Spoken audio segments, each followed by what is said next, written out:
நீ திரும்பி வரணும்னு நினைக்கிறேன்னா ஈஸியா திரும்பி வந்துடலாம் தேவ பிள்ளையே. நீ வெகு தூரம் கடந்து போகல, ஆனா கர்த்தர் சொல்லுகிற காரியம் உண்டு. நீ பிரயாணப்பட வேண்டிய கர்த்தருடைய சித்தத்தின் காரியம் வெகு தூரமா இருக்கிறது. ஹல்லேலூயா.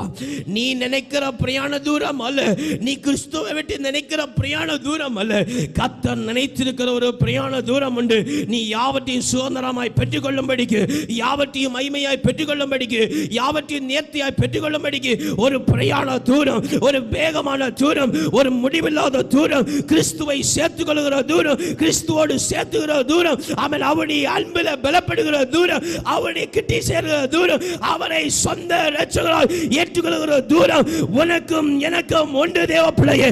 அதை தொடர்ந்திருக்கிற பகுதி கர்த்தர் ஜீவ மகத்துவமான அவன் ஜீவ நாட்களை கர்த்தர் தர வல்லவரா இருக்கிறார். நீ பிரயாணப்படுகிற தூரம் அல்ல, அவை வேகமாய் நீ மேலே கர்த்தருடைய ஸ்தலத்தில் வந்து சேரக்கூடும். கர்த்தர் வைத்திருக்கிற ஒரு அழகான ஒரு தூரம் உண்டு. அதற்கு முடிவில்லை, அதற்கு இடம் இல்லை, அதற்கு தடங்கள் இல்லை, அதற்கு குழப்பம் இல்லை, கவலை இல்லை, கண்ணீர் இல்லை, கஷ்டம் இல்லை. கர்த்தருடைய சித்தம், கர்த்தருடைய மகிமை, கர்த்தருடைய வார்த்தை உண்டாயிருக்கிற தூரம். அல்லேலூயா.